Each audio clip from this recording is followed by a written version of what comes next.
bonjour encore chers amis, vous êtes à votre émission Le Salon des Maîtres, cette émission qui consiste toujours à valoriser les maîtres et là aujourd'hui vous constatez que nous sommes à Cocody, à l'université Félix Houphouët-Boigny. Alors nous sommes venus aujourd'hui rencontrer un grand maître, maître Justin Eti, Justin Saint-Tinois, 6e dan, un expert, un grand combattant. Et là vous constatez, comme je l'ai dit, à Cocody, à ma droite c'est la voie qui vient d'Adjamé. Et à ma gauche, c'est la voie qui part à la Rivera. Alors, sans toutefois tarder, ne quittez pas. Et n'oubliez pas de vous abonner sur notre page officielle YouTube, le Salon des Maîtres. Ne quittez pas. Tout à l'heure, à la rencontre du maître Justin.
Alors, comme prévu dans votre émission, le Salon des Maîtres, cette émission qui consiste à valoriser les maîtres de toutes différentes disciplines. Et aujourd'hui, nous sommes avec un grand maître, un champion.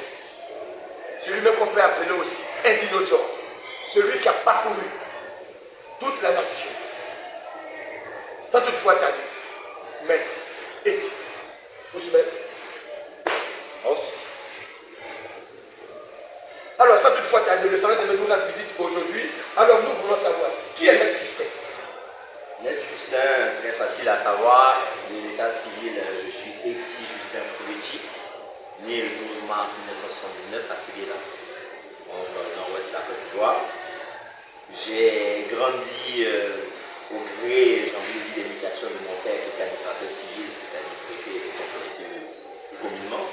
Donc, j'ai fait ma petite enfance à Courbevoie et à Beauville avant de revenir à la retraite de mon père à Abidjan où j'ai fait la suite de l'école primaire et le collège avant d'aller à Yamoussoukro, lycée scientifique. Puis, d'entamer des études d'expertise comptable qui m'ont emmené en France et ailleurs. Voilà un peu succinctement le parcours. Alors, ok, c'était un plaisir pour moi. Alors, nous voulons savoir, Maître Justin, c'est quelle discipline? Je suis pratiquant de karaté Shotokan. Karaté Shotokan à la base, mais à côté du Shotokan, je pratique aussi une discipline qui me plaît bien qui s'appelle le Shitoryu. Donc, tout ça, c'est la famille du karaté, des arts martiaux d'origine japonaise, originaires tous d'Okinawa. Alors, Maître Justin, à quel grade? Je suis ceinture noire 6e dan de karaté. ceinture noire 6e dan. Alors là, j'ai une question qui me vient. Alors, parlez-moi un peu de votre parcours. Comment est-ce que vous êtes arrivé jusqu'à... Mon parcours, j'ai envie de dire, c'est un parcours classique de petit garçon qui aime le karaté. Donc, dans ma petite enfance, je devais avoir 7-8 ans, en regardant les films d'arts martiaux, Jackie Chan, Bruce Lee à la télé. J'ai été capté par cet art martial-là. Je me suis dit qu'il fallait que j'apprenne le karaté. Donc, c'est ainsi que j'ai commencé d'abord sur la terrasse de mon père à la maison à Marco, mon foncier, avec mon grand frère, qui m'a initié au karaté, qui m'a appris pendant 2 années le karaté. Avant, en 1990, de m'envoyer dans une salle. La salle de maître Albrecht à Mapori. C'était le Mapori Shotokan Karaté Do. Le karaté, donc c'était à Mapori, on s'entraînait à l'Institut Alfred Nobel, à Mapori sans faire de publicité, c'était un collège. Ensuite, on s'entraînait au CETI, sur le goudron. J'ai connu aussi cette époque-là, en fait, mes premiers pas au karaté, c'était un peu ça dans une salle. Et j'ai été passionné depuis cet âge, voilà, ce jeune âge-là, 8-10 ans. J'ai eu mes premiers contacts avec le karaté, depuis j'ai pu arrêter. La première fois où je voyais la compétition, pour parler compétition, parce que c'est à cette occasion que j'ai connu mon premier maître. J'ai dit mon premier maître parce que je ne compte pas mon grand frère qui lui m'a initié à la maison, même s'il fait partie de ceux aussi qui sont mes maîtres. Et mon premier maître. Mais pourtant, pour moi, le grand frère, c'est qui? Mon frère, il s'appelle Petit Philippe. Petit Philippe, Il s'appelle Petit Philippe. Donc, il a pratiqué le karaté à Galois, donc avec un de ses amis qui s'appelait Jay Jaco, qui est aujourd'hui un grand maître aussi de karaté, qui a été aussi l'un de mes aînés, l'un de mes grands frères. J'ai eu énormément de grands frères au niveau du karaté. C'est une grande chance pour moi. Et donc, ce frère, Petit Philippe, m'a présenté à un autre de ses amis qui s'appelle Alou Etienne. Et c'est celui-là qui a été mon premier maître, on va dire, officiel dans une salle d'arts martiaux. Et la première fois que je l'ai vu en compétition, c'était justement au Palais des Sports. Je pense que c'était au début des années 90, je ne me trompe pas, 90, 91, 92, dans ces années-là. On est allé à une compétition et il nous a fait un kata qui fait partie de mes favoris aujourd'hui, qui s'appelle Nujishu. Il a gagné en finale. Ça, c'est un autre dinosaure du karaté, c'est un des fidèles que je salue. Ça, c'est vraiment, ce sont des gens qui nous ont apporté à nous, qui sont plus jeunes, la passion et l'envie de faire le karaté comme eux, aussi bien que sinon mieux à terme. Et donc, depuis ce début des années 90, là, j'ai été captivé par la compétition, donc aimer les arts martiaux comme on le voyait dans les films, mais au-delà aussi, le faire aussi bien que ses grands frères-là. Donc, Maître Alou Etienne aujourd'hui vit aux États-Unis, il y est depuis 1997, ça fait voilà, 30 ans maintenant qu'il y vit, et on est très souvent en contact, et donc je profite au passage pour le saluer, parce que c'est quelqu'un qui a été, j'ai envie de dire, l'un de mes précurseurs, celui qui m'a donné cette passion, cet amour du karaté, pour raconter une petite anecdote ou des anecdotes. J'ai commencé avec lui, je devais avoir voilà, 10 ans à peu près, et donc pendant longtemps dans ma adolescence, tous les mercredis, tous les samedis, dès que je finis d'étudier, que je finis mes devoirs, je vais m'asseoir chez lui à la maison. Et puis il dit, mais qu'est-ce qu'on a à faire? On doit s'entraîner, on doit faire quoi? Donc voilà, j'étais toujours dans ces semelles comme ça. Et voilà, c'est pour ça que c'est quelqu'un vraiment qui m'a beaucoup impacté, qui m'a beaucoup marqué positivement, bien sûr.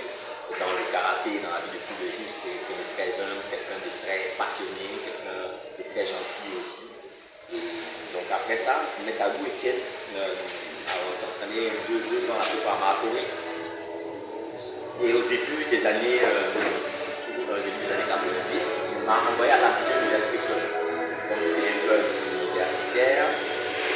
universitaire, mais j'étais tout jeune, donc 13-14 ans. J'ai eu le privilège d'avoir accès à ce club qui, en grande partie, prenait des licenciés comme des étudiants comme licenciés. Et donc, c'est ainsi que, dans les années 93-94, j'ai pris ma licence à la université. Et depuis ce temps-là, donc ça fait bientôt 30 ans, sinon ça fait même 30 ans, révolu, j'ai pu quitter ce club. J'ai fait mes armes dans ce club. Quelques années après, début des années 97, j'ai été assistant de Maître Abdou Niamia, qui était l'instructeur principal, qui est déjà à l'époque de mon maître Alou Etienne. Quand Alou Etienne est allé aux États-Unis, j'ai naturellement pris la suite, la relève. Donc j'étais l'un des instructeurs instructeur, assistant de Maître Adou. Et donc dans ce club, moi j'étais surtout spécialisé kata. Je formais les jeunes au kata. Parce qu'à cette époque-là, je n'avais pas encore rencontré la passion du comité, du combat. Donc il y a une partie de l'histoire qui vient.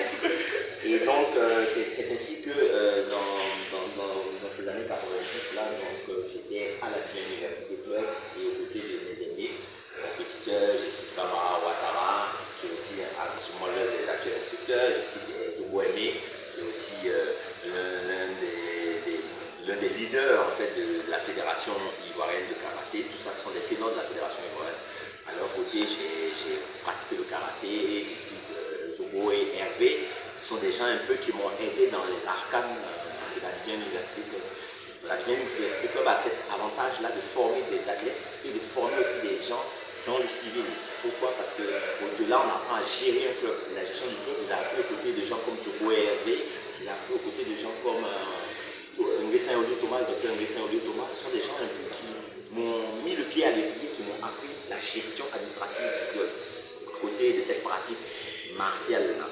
Donc, je vais peut-être faire une petite pause dans le parcours, dans l'exposé du parcours, parce qu'il y a beaucoup de choses à dire. Beaucoup de choses à dire. Alors, ok, déjà, c'est déjà intéressant. C'est déjà intéressant d'être auprès de ce grand maître-là. Alors, maître, nous voulons savoir. Moi, avant de venir ici, j'ai pris des renseignements sur vous. Et là, votre parcours, c'est super. Vous avez voyagé, vous avez donné des cours en Europe, des stages. Parlez-nous un peu. D'accord.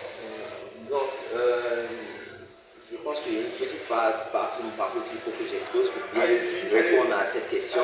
Pour arriver à aujourd'hui, c'est vrai qu'aujourd'hui, je donne des stages en Europe, en Afrique, partout en Afrique, en Australie également. En partant de l'Abidjan Université Club, après mes études en fin des années 90, après une partie, après avoir eu le bac en fin des années 90, je pars donc en France pour poursuivre mes études universitaires, mes études d'expertise comptable, donc je vais continuer. J'intègre le cycle de Paris, le Sporting International Karaté, dirigé par Maître Serge Chouaki, qui est aujourd'hui ceinture noire 9e dan de la Fédération française de karaté. Et je fais mes armes aussi à ses côtés. Dans ce club, il y a des grands champions du monde comme Gigi Adieu, qui étaient mes aînés. Gigi Adieu était jusqu'à faire récemment le directeur technique de la Fédération française.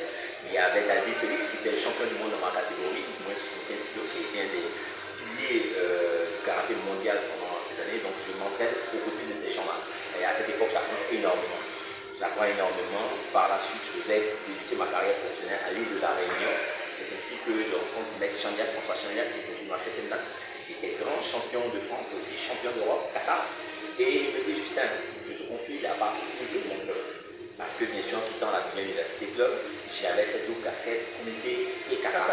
Et donc, je prends la direction du club, la partie comité avec le maître François Chandiac, que je salue au passage, avec Georges Chandiac. J'étais l'équipe de la Réunion.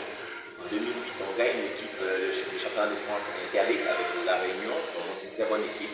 Et par la suite, je prends la direction de l'équipe régionale. Donc, je deviens entraîneur régional à l'île de la Réunion. Donc, j'ai formé des champions. Aujourd'hui, on a une très grande championne qui s'appelle Ignace Susi, qui était championne du monde. Elle était championne de France, championne du monde, championne d'Europe, championne du monde. Ignace Susi, je l'ai entraîné pendant plusieurs années à l'île de la Réunion en tant qu'entraîneur régional. J'avais donné des entraînements, des stages avec son prof Jean Fizou, qui est un très, très bon ami à moi. Et donc ça me donne un peu la passion d'enseigner. Donc c'est la vie après, sa propre carrière sportive partagée et autres. Ça me permet par procuration de rester sur le tatami, de rester dans le feu de l'action. C'est ce qui fait que aujourd'hui, depuis déjà quelques années, je suis régulièrement invité en Afrique du Sud, dispenser des stages, que ce soit en kata au comité, au Botswana, au Rwanda, en Australie, au Nouvelle-Zélande. J'ai vécu pendant longtemps en Nouvelle-Calédonie, à l'île de la Réunion, où j'ai animé des stages également. Et donc c'est un peu ça, c'est cette passion de rester sur le tapis, de rester dans le feu de l'action en compétition, qui fait que je continue de donner des stages d'abord, et puis de donner des cours aussi chez ma salle à l'île de la Réunion, déjà c'était en Nouvelle-Calédonie, à l'île de la Réunion. Et quand je suis en Côte d'Ivoire, comme régulièrement je le fais en ce moment, je viens dans mon club d'origine, parce que l'AUC c'est mon club d'origine, pour continuer de dispenser les cours et continuer de m'entraîner et de transpirer aussi. Alors, ok, merci beaucoup, maître, c'est un plaisir pour moi. Alors, il faut dire qu'aujourd'hui, nous voulons dire merci à tous ces grands maîtres, à tous ces ces grands maîtres qui, par amour, ont donné les savoirs à nous les jeunes frères que nous sommes. Et je tenais vraiment à dire merci à tous ces grands maîtres. Peu importe la discipline, mais pour tout ce que vous faites. Au passage, tous ces grands maîtres que le maître a cités, que je connais bien aussi. Vraiment, merci beaucoup à vous. Alors maître, nous avons toujours une question pour vous. Et voici que on nous fait savoir que les arts martiaux, c'est prévalent. Les gens qui ont tout perdu, ils n'ont plus rien à faire. Vous, c'est un maître, vous allez voyager. Je veux donner des cours un peu partout. Qu'est-ce que vous en pensez? Dites-nous quelque chose. Non, je pense que c'est une image totalement erronée parce que vous savez que le tonneau vide fait le plus de bruit. Et malheureusement, on a ce côté vandale, ce côté qui a été aussi promu par le passé par certains films d'arts martiaux où les voyous c'était des pratiquants d'arts martiaux. On a gardé cette image-là. Donc cette image, c'est une image à corriger parce qu'aujourd'hui, justement, les parents, par exemple, emmènent leurs enfants au karaté pour les aider à se discipliner, à les aider à s'ordonner, à devenir des gens meilleurs. Donc, bien au contraire, le karaté, les arts martiaux en général, aident à devenir des gens meilleurs, corriger notre comportement, corriger notre attitude. Et ça aide à former de bonnes personnes. C'est très bien que vous soyez à l'Abidjan Université Club. L'Abidjan Université Club, c'est d'abord un club universitaire, bien sûr, qui comprend tout type de public, mais en grande partie des étudiants, des professeurs d'université, des professeurs d'école également, tout type de public, mais ce sont des personnes en train de vie qui sont d'abord correctement instruites. Je ne dis pas que les arts martiaux vont forcément avec l'instruction, mais ça aide à réussir dans ce domaine, que ce soit dans les études, dans le domaine professionnel et autres, ça nous aide à créer cette discipline, cette organisation qui nous permet d'être meilleurs dans notre discipline, dans notre vie de tous les jours. À titre personnel, moi je pense que le karaté m'a aidé à me construire dans ma vie. Lorsque je voulais faire le karaté, mon père m'a dit pour te payer des cours de karaté, je ne suis pas à te payer des cours de karaté, mais justement on dit que le karaté forme des délinquants, je ne veux pas que tu sois délinquant. Donc si jamais tes notes diminuent, je t'enlève du karaté. C'est même pas rien un défi qui m'a lancé. J'ai dit ok, si mes notes diminuent, tu peux m'enlever du karaté. Et j'aimais tellement le karaté que c'était un challenge. Et justement, qu'est-ce que j'ai fait? Je me suis organisé avec l'aide de mon grand frère qui m'a dit écoute, voilà, je t'ai mis au karaté et donc j'ai une obligation de résultat vis-à-vis de notre père, donc on doit faire ensemble que tu réussisses. Et il m'a dit, organise-toi, fais-toi un emploi du temps et suis-le. Tu vas voir déjà que ça va t'aider. Conseil de mon grand frère. Je l'ai suivi et automatiquement mes notes n'ont pas fait que se maintenir, elles se sont améliorées. Je suis sorti du collège Saint-Jean-Bosco, major de promotion. Et je suis allé au lycée scientifique de Yamsoufou, où j'ai tenu aussi, où j'ai très bien tenu, j'ai fait un bac scientifique. Je suis allé en France faire des études d'expertise comptable. Je suis diplômé d'expertise comptable, diplômé MBA en finance, diplômé maçon en finance et MBA. Pas pour me vanter, mais pour dire que le karaté ne forme pas des délinquants, bien au contraire. Ça nous apprend certaines valeurs maintenant qu'il faut appliquer. Et ceux qu'on va voir qui vont dire quand je fais du karaté, je suis un délinquant, c'est ceux qui n'ont rien compris justement à la philosophie du karaté. Merci. Donc le karaté est plutôt construire de bonnes personnes. Alors, ok, maître, vraiment merci beaucoup. En fait, c'est déjà sage, très bon maître, parce que là, je suis assis auprès de vous. Je tire comme toujours des enseignements. Alors, maître, nous voulons savoir aujourd'hui des maîtres qui sont passés avant nous. Généralement, chacun a eu sa réponse. Mais là, maintenant, je vous pose cette question, maître, vous savez, les maîtres, toujours comme on le dit. Aujourd'hui, on nous fait savoir que la jeunesse d'aujourd'hui ne s'entraîne pas. Ils ne vont pas chercher. Ils ne vont pas puiser. Vous qui aujourd'hui entraîné, vous aujourd'hui qui voyagez aujourd'hui, qu'est-ce que vous en pensez? Votre génération et la génération d'aujourd'hui. Parlez-nous un peu avec nous. Oui, je pense que ça, on est plutôt dans une question, on va dans une question philosophique et de conception générale. La jeunesse en général, je ne dirais pas que la jeunesse en général ne va pas chercher. Je pense qu'on a relâché certaines valeurs. Voilà, par exemple, les arts martiaux. À l'époque, nous, on n'a pas connu ma génération, je n'ai pas connu le service militaire dans certains pays ou même en Côte d'Ivoire. Ce sont des choses qui donnaient certaines valeurs, qui donnaient certaines éducations. Si on relâche cette éducation-là, c'est clair qu'on va la dérive. Donc que ce soit en Côte d'Ivoire, en France ou ailleurs, on a ce problème-là. Donc ce n'est pas la jeunesse, c'est le mode d'éducation qu'on a choisi. À l'école, si on ne persévère pas, si on n'apprend pas aux enfants à persévérer, on n'apprend pas l'effort, on n'apprend pas un système, je dirais coercitif, qui fait que si jamais il ne travaille pas comme il faut, il y a une sanction qui tombe. Donc je travaille bien, je travaille pas bien, on s'en fout. Ça donne de mauvais résultats. Malheureusement, il n'y a pas de contrainte, il n'y a pas d'enjeu, il n'y a pas d'ambition, il n'y a pas d'objectif. Donc c'est à nous, je pense, de fixer le cadre à cette jeunesse pour qu'elle puisse évoluer. Et les arts martiaux, c'est déjà un peu de cadre qu'on peut leur donner. Après, il y a d'autres cadres dans le milieu éducatif, il y a d'autres cadres, il y a la discipline, il y a le respect. Les arts martiaux, c'est l'école de la vie. Le karaté, on va vous dire, on rentre dans une salle, on salue. On sort de la salle, on salue le tapis. On vient, il y a le mec qui a le respect de la hiérarchie. C'est obligatoire. On peut avoir ses idées, on peut avoir son point de vue qui est différent. Il y a une façon de le faire, de le communiquer. Ça, c'est super important. Et c'est des valeurs qu'il faut apprendre à nos enfants, à nos élèves. Et ça rejaillit dans la vie. C'est pour ça qu'un karatéka, on reconnaît toujours son attitude, son comportement. Un bon karatéka, bien sûr. Il y a des rigoles partout, mais un bon karatéka, on prend toujours les bonnes valeurs. Il y a des attitudes, il y a des valeurs qui développent. Et je pense que notre jeunesse, c'est cette valeur-là, ces valeurs-là qu'on doit leur inculquer à travers différents moyens, bien sûr. Alors, merci beaucoup. Alors, comme je l'ai dit, le salon des maîtres toujours a une question pour vous, maître. Alors, nous sommes à la question de découverte. Maître, justement, en dehors du Shotokan, est-ce que vous avez fait d'autres disciplines qu'on ne sait pas? Oui, en dehors du Shotokan, déjà, bon, là je l'ai plus ou moins dit, je fais du Shitoryu. Depuis une quinzaine d'années, je travaille avec le maître Joseph Bocquet, qui est ceinture noire 8e dan, qui est l'expert fédéral de la Fédération française, c'est l'un des plus grands experts Shitoryu dans le monde. Donc c'est aussi une passion, ça m'a permis de découvrir d'autres aspects, d'autres volets de mon karaté, du Shotokan et de ces arts martiaux frères et sœurs. À côté du karaté, donc pour changer totalement de domaine, je suis un passionné de l'air, de l'aérien, des grands espaces, des voyages justement. Et je suis pilote depuis plus d'une quinzaine d'années, je suis pilote avion. J'ai une licence de pilotage qui m'appelle PTL, avion, je pilote des avions et autres, j'ai un brevet de pilotage ULM. Et là je passe un diplôme d'instructeur de pilotage, donc ça c'est aussi une grande passion cachée parce que c'est pas très vu, c'est pas très en vue, mais voilà, c'est des passions que des fois j'aime partager lorsque j'ai l'occasion, surtout j'ai beaucoup vécu dans les îles, l'île de la Réunion, la Nouvelle-Calédonie, bon, une grande île qui est l'Australie, un grand espace, l'Afrique du Sud et autres excellents espaces, l'Australie aussi excellents espaces. Donc pratiquer ce genre de passion, ça permet de découvrir beaucoup d'espace en peu de temps. Alors, ok, c'est super. Merci encore à vous, super. Alors, voici avec les amateurs ce dont nous pouvons devenir, nous voulons être. C'est ça. Parce qu'il faut dire que dans tout ce que vous avez dit, je peux bien comprendre que les amateurs vous ont permis d'accéder à un autre point. C'est ça, c'est ça. Si je peux le dire ainsi. Alors, maître, nous sommes presque à la fin de notre émission. Regardez la caméra. Pour nos jeunes frères, vos élèves, vos amis, vos camarades, si vous devez donner un conseil, en une minute. Un conseil, en une minute. En plusieurs mots, je dirais persévérance, abnégation et courage.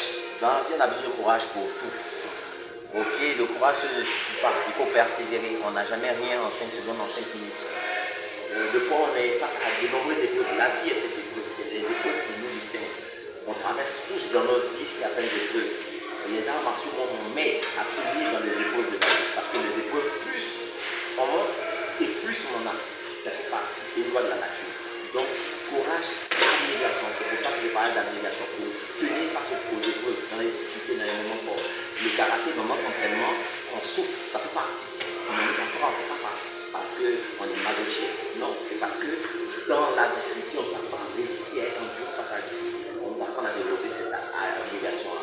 Donc, beaucoup de courage et on développe aussi avec les arts martiaux, simplement. Donc, les petits conseils que je peux donner, c'est ça. Venez rechercher ces valeurs-là à travers les arts martiaux parce que je fais la promotion du karaté. Moi-même, ça m'a aidé à me construire. Et ça m'aide à résoudre certaines difficultés. Ça m'aide à résister face à certaines épreuves. Et donc, je ne peux que partager ces conseils-là avec mes jeunes frères, mes jeunes soeurs, mes enfants. Alors, ok, vraiment, merci beaucoup. Alors, maître, nous sommes à la fin de notre émission. Alors, à la fin de notre émission, c'est dit que le maître, c'est possible que vous nous présentez quelque chose. C'est-à-dire, notre champion kata, champion comité. Est-ce que c'est possible que nous puissions avoir quelque chose? Oui, je pense que c'est toujours un plaisir. Comme je disais, pour moi, on ne peut pas parler de karaté sans transpirer, sans être en kimono, sans mouiller le maillot. Donc, on on aura la chance de voir une séance d'entraînement comité aujourd'hui, parce qu'aujourd'hui, dans mon club, c'est le jour pour marquer comité. Donc on aura l'occasion de voir un entraînement à la Université Club Comité. Fight. Fight. Alors, ne quittez pas, restez connectés sur notre page officielle. Tout à l'heure, avec le grand maître Justin. Spécialement comité. Fight, comme il a dit. Plus d'action, plus de puissance. Restez connectés. Maître Kazan, à tout à l'heure avec Maître Justin. Ne quittez pas.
Juste pour s'échauffer pour l'instant, c'est ça.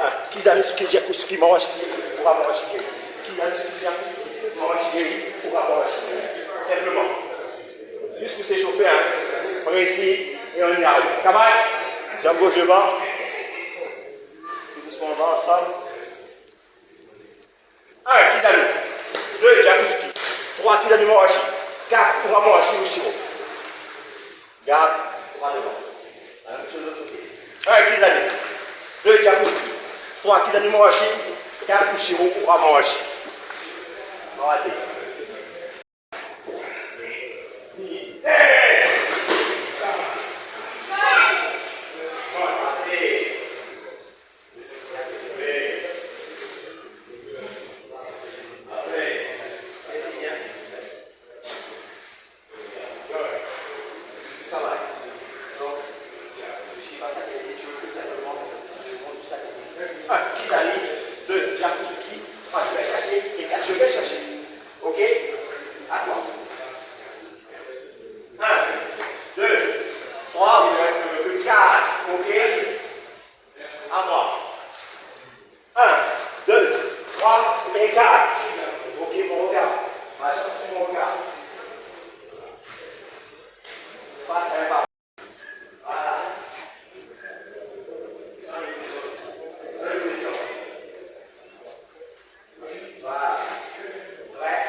Enchaîne de rôle. La même chose, c'est parti. Hey! Et enchaîne. Hey! Et enchaîne. Et deux. Un seul temps. Et une fois. Rapide. Hey!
Moi, je suis concentré. Ok. Je. Vas-y, attaque. Attaque, attaque.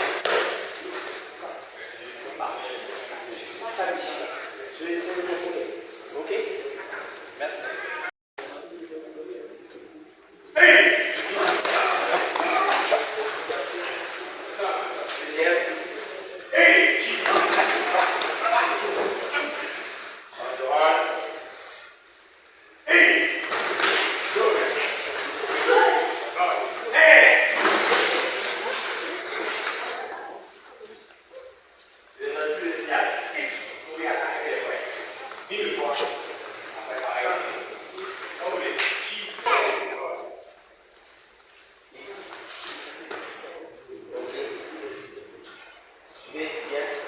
Donc, je suppose qu'on a déjà travaillé couramment à Chibiri, que tout le monde le fait bien maintenant. Je suppose qu'on a déjà travaillé ici. Donc, vous devez réviser à la maison. Maintenant, on n'est plus en train d'apprendre au Ramorachi. On est en train d'apprendre à se défendre face au Ramorachi. On a un athlète, un adversaire qui est bon, qui a des Ramorachi rapides. Hein? Voilà. Il est rapide, je ne vais pas m'embêter à me battre avec sa jambe. Hein? Mais si j'ai fait ça, je n'ai pas fini mon travail. Ok? Ok. Ah! Compétition. Je lâche, je marque. Ok?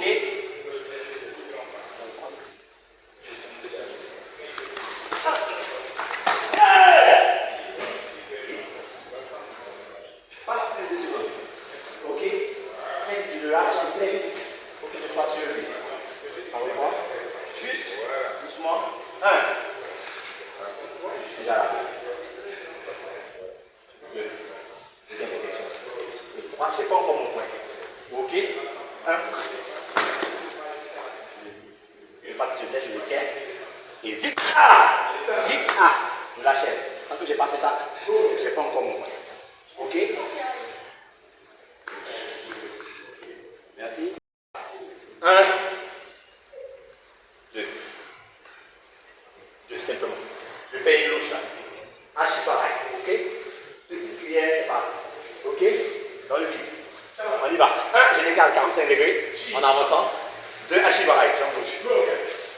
Même chose. 1. Hache pareil. 2, balayage. Hache pareil. Et 3 jambes. Continue tout la même. 1. 2. 3. On fait la jambe gauche à l'autre devant. 1. 2. 3. Encore plus vite maintenant. 1. 2, 3. 1. 2, 3. Oui, un seul temps. 1. Voilà. Plus vite. Le coup de plus vite.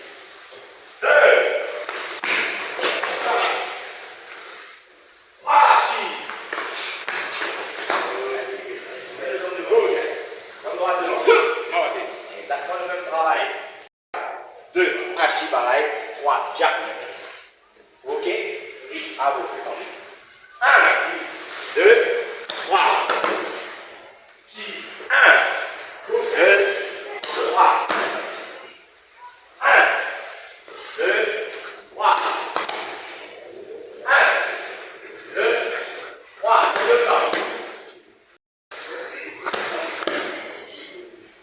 3.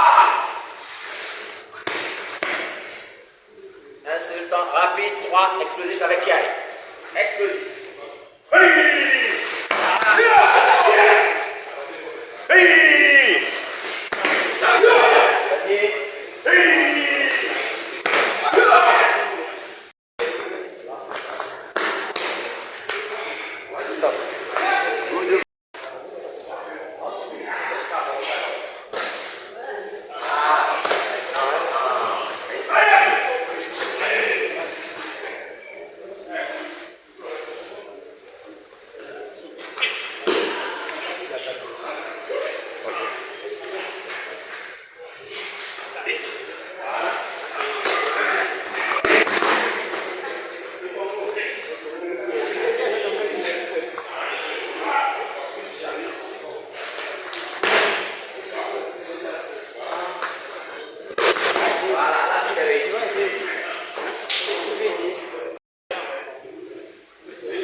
5, vous faites 5, 3 fois, 3 fois.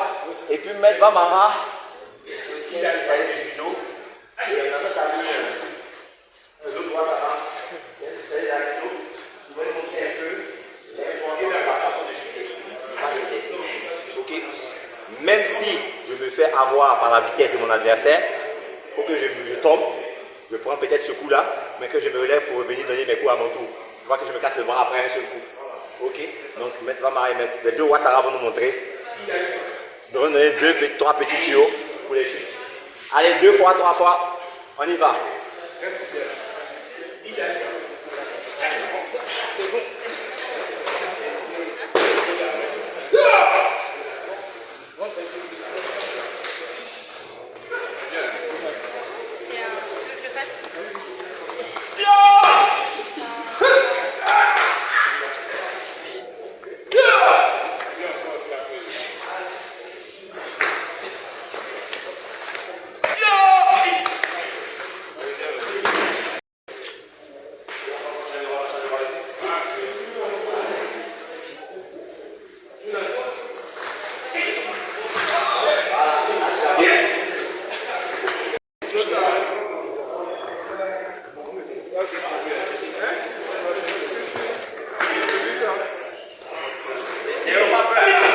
Malheureusement, l'entraînement de fois, on prend des coups. Il ne faut pas qu'on ait peur.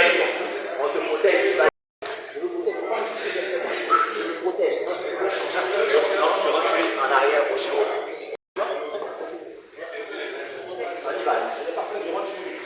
Voilà, c'est tout. Maintenant, tu vas sur lui. Il ne faut pas chercher à le réceptionner. Tu vas sur lui. Pousse-le. Là, tu as trop reculé. Allez, là.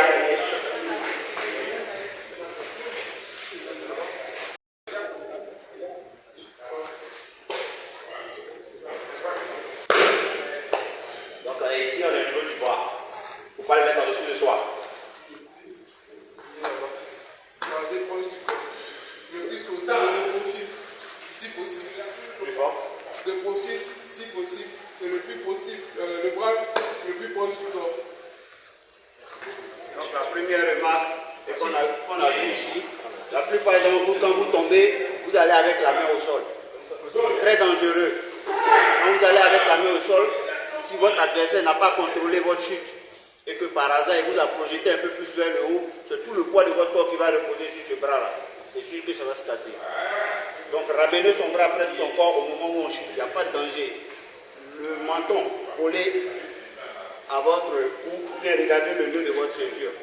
N'ayez pas peur, regardez le nœud de votre ceinture. Vous descendez, il n'y a pas de risque. Sécurité. Montez la main simplement à la poitrine. Montez la main à la poitrine et quand vous êtes en train de descendre, vous frappez. C'est comme un amortisseur. La main. C'est. Et vous comprenez. Est-ce que vous comprenez ça? Montez seulement à la poitrine.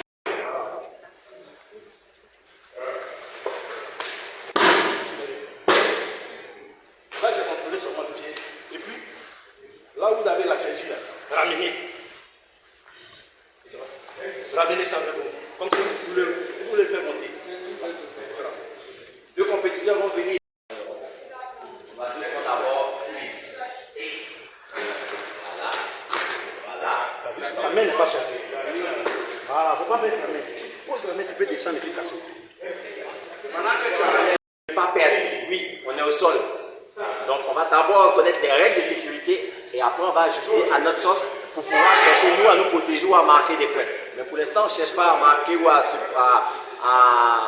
se défendre autrement. On cherche à être en sécurité, à ne pas se blesser. Ok, donc on réécoute encore 2 fois, je corrige, je regarde par main.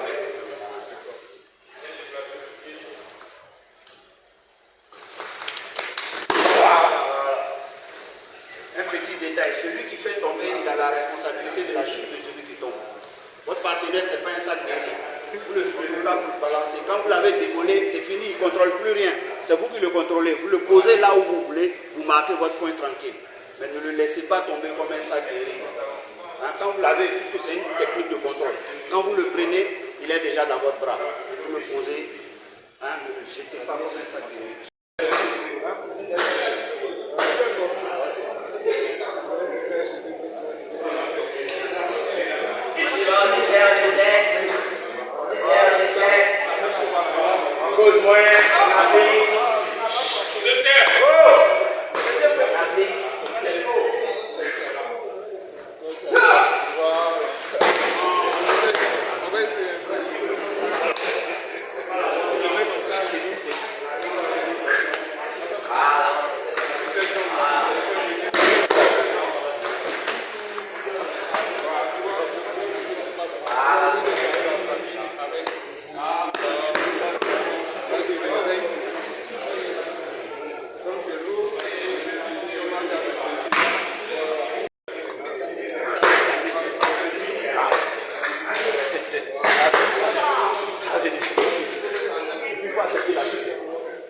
On a nos points qu'on cherche, toujours le même travail, sauf qu'on va insister sur un autre détail. Il n'y a plus la sécurité pour le hockey, il est conscient de ça. Doucement, on y va. 1, 2, ok, 2. On voit quoi? Un petit détail, qu'est-ce que vous avez remarqué à mon niveau maintenant? 1, je me suis protégé. Ok, on revoit. 1, je me suis protégé. Je cherche le déséquilibre. Je cherche le déséquilibre. On arrive là. Ok. C'est important. Je mets juste là pour me protéger. Mais très vite, je passe. Je fais vite pour me protéger, mais très vite, je passe un. Je passe un. Parce que là, il faudra que le contrôle.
C'est là que ça commence sinon. Mais là, il contrôle suffisamment. Il contrôle suffisamment sa jambe. Il contrôle suffisamment sa jambe pour pouvoir être en sécurité lui. Si lui, il veut se défendre, il ne peut pas. Ok? Il est trop contrôlé par mon corps. C'est important. Encore une fois. Il rentre. C'est bien chauvin. C'est que c'est blanche. C'est du blanche. Les deux. Ok? Merci. On évite de toucher. On évite que le visage ne touche pas. On peut légèrement effleurer. Ok, ce que je veux voir, c'est on rentre, on sort, l'attitude et on essaie les techniques. Juste ça pour l'instant. On se met 2 à 2. On occupe tout le tapis, tout doucement. Je ne sais pas si vous avez toutes les protections. Pas forcément encore, pas encore. Est-ce que vous avez ramené des cibles par contre? Non, ok. Bon. Allez, on y va d'abord 2 à 2. On se met 2 à 2 sur le tapis. Combat souple. On applique quelques techniques.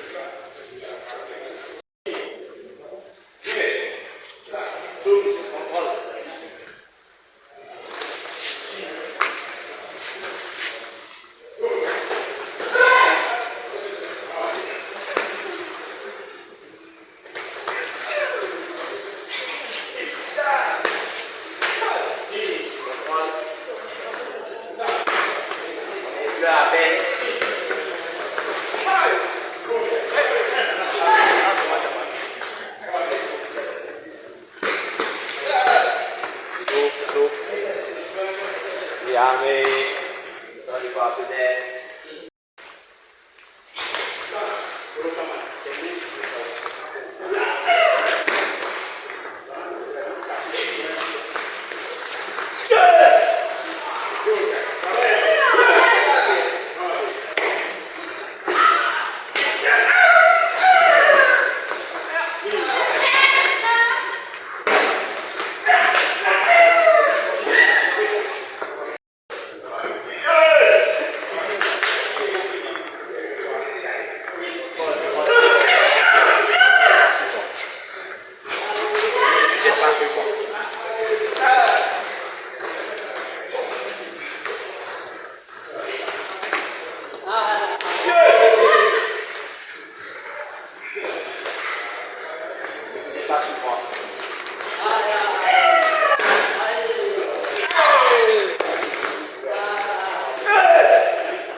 Taper là-dessus. Ah, comme ça, quoi.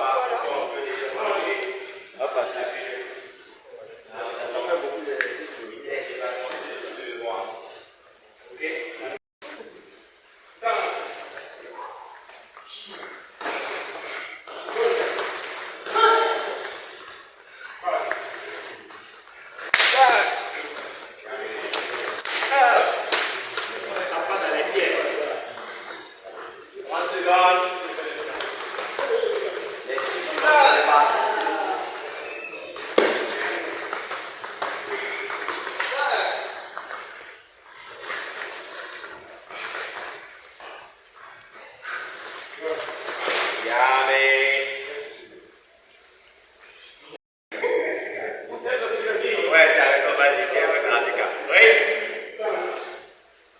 C'est parti.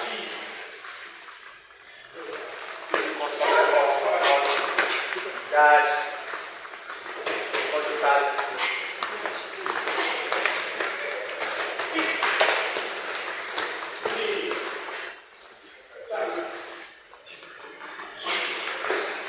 Secondes.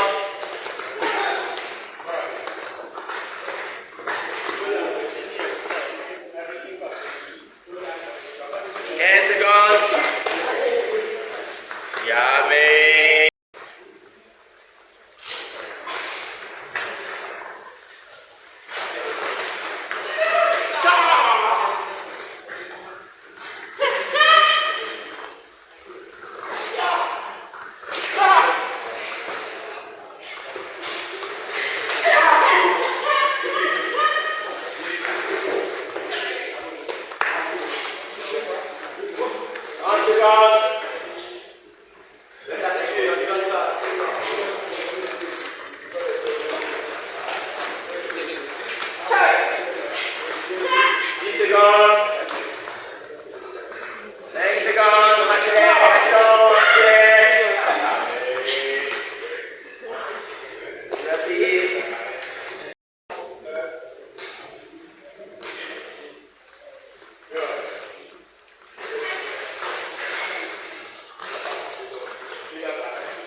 Cinq secondes.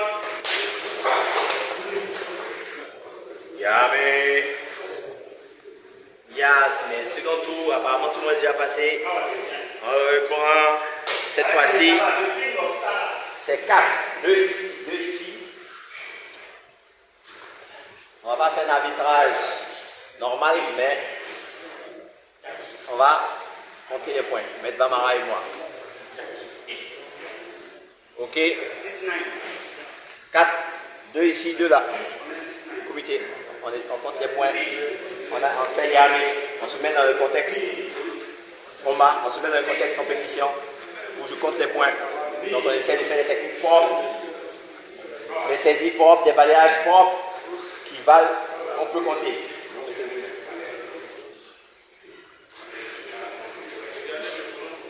Tu peux compter les points en bas s'il te plaît. Monsieur Lachit.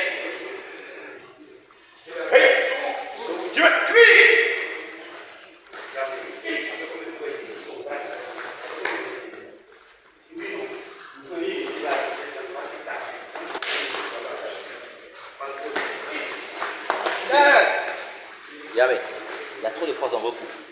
Ça vous fait perdre du temps. C'est normal.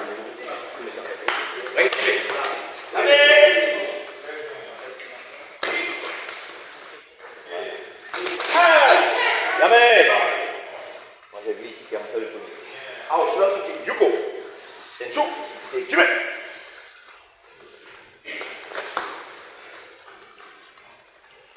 N'oubliez pas, je compte les points donc.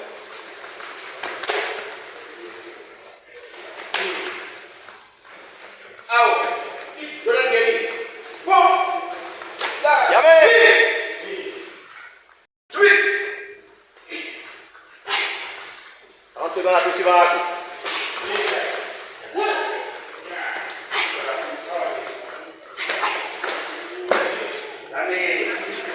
Yami. 2 minutes de combat.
Parce que j'ai pas dit Yami, tu n'arrêtes pas. Parce que j'ai pas dit Yami, tu n'arrêtes pas au sol. On continue. Jimmy.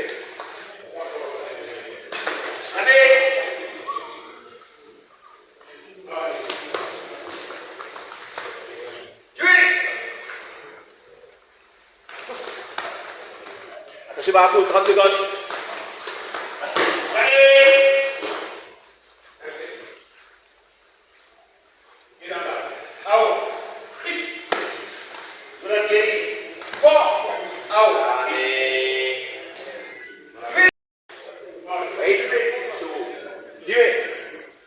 Après, tu travailles avec lui.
au pont des Dumains. Je vous tue.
il faut écouter vos coachs.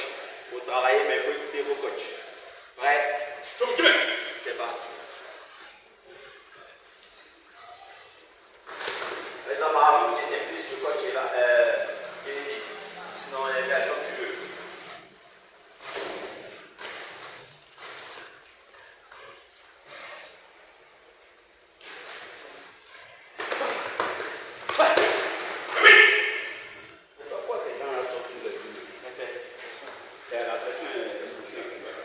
La distance pour les deux, la garde, on prend les bonnes habitudes, la garde, je sautille, on reste pas trop sur place, et puis aller encore, on bouge, les axes, rester 3 secondes là, déjà c'est pas bon, puis on bouge, la garde, la distance est petite pour baisser la garde, très vite, on y va, allez, pour les gens, 20 secondes, on a rien fait, on a fait de l'expérience.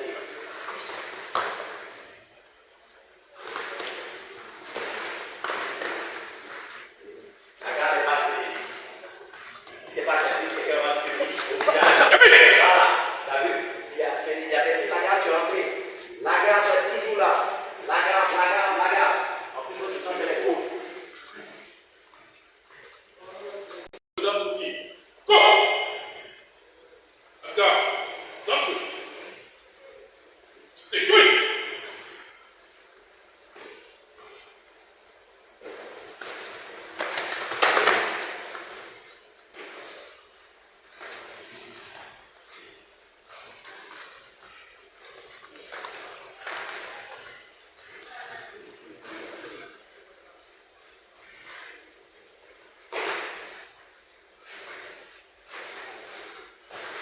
Et tu rentres, tu marques, il n'y a pas de garde.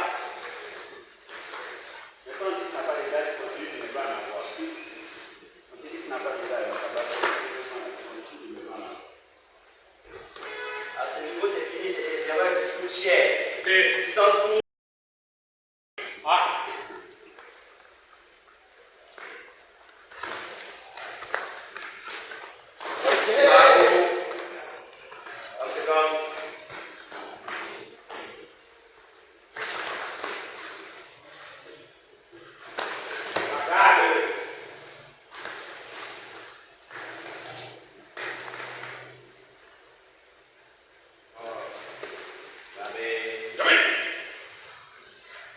Adversaire, de vous à moi, je vous assure, vous combattez comme ça, en dehors de la Côte d'Ivoire, n'importe quel championnat, vous êtes éliminé au premier tour.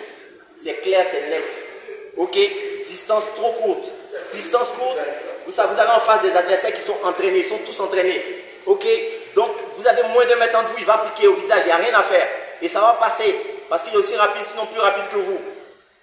Je me permets de baisser ma garde lorsque j'ai 2 mètres. Oui. Il y a 2 mètres entre nous, je peux me permettre. J'ai le temps de le voir venir parce qu'il est obligé de se positionner. Mais là, vous êtes collés et puis vous regardez. Ça ne passe pas. C'est seulement ici que ça marche. Parce que vous connaissez, vous avez l'habitude de travailler ensemble. Ok, c'est super important. Prenons les bonnes habitudes. On a fini avec le championnat de Côte d'Ivoire. On vise le championnat d'Afrique, on vise le championnat du monde. Là-bas, premier combattant, il vous élimine en même temps. Rien à faire. Ok, j'insiste. Un d'entre eux reste et puis nos volontaires.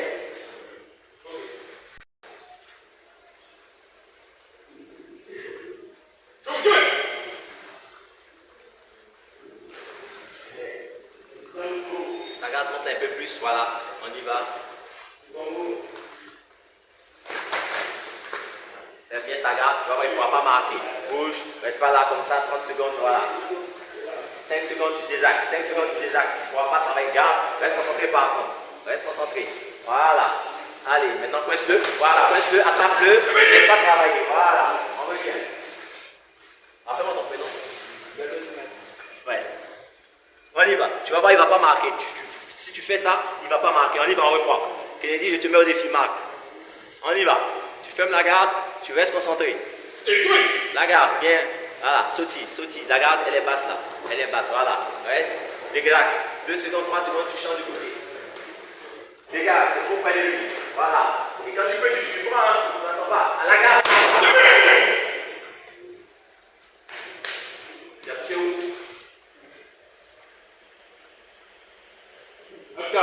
Soudan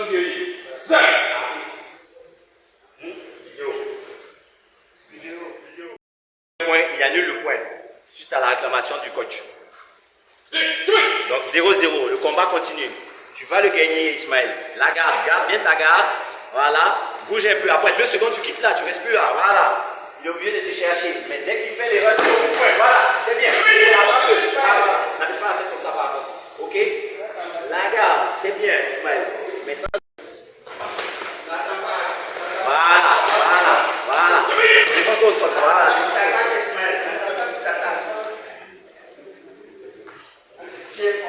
Bon, pour les voilà. On va monter.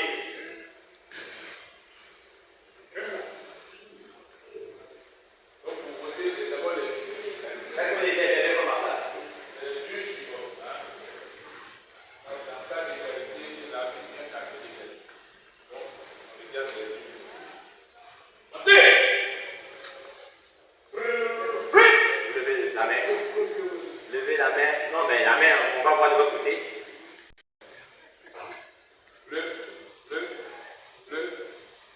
Non, il y a deux là-bas et puis 2 ici.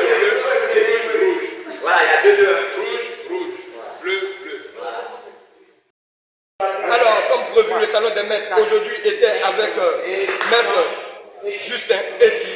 Et là, vous constatez que nous avons été servis parce qu'il a bien précisé, il a dit seulement du comité. Et aujourd'hui, nous sommes là encore. Alors, je tenais à vous dire merci et n'oubliez pas de vous abonner sur notre page officielle YouTube, le salon des maîtres et Facebook. Je vous remercie, Maître Kaza.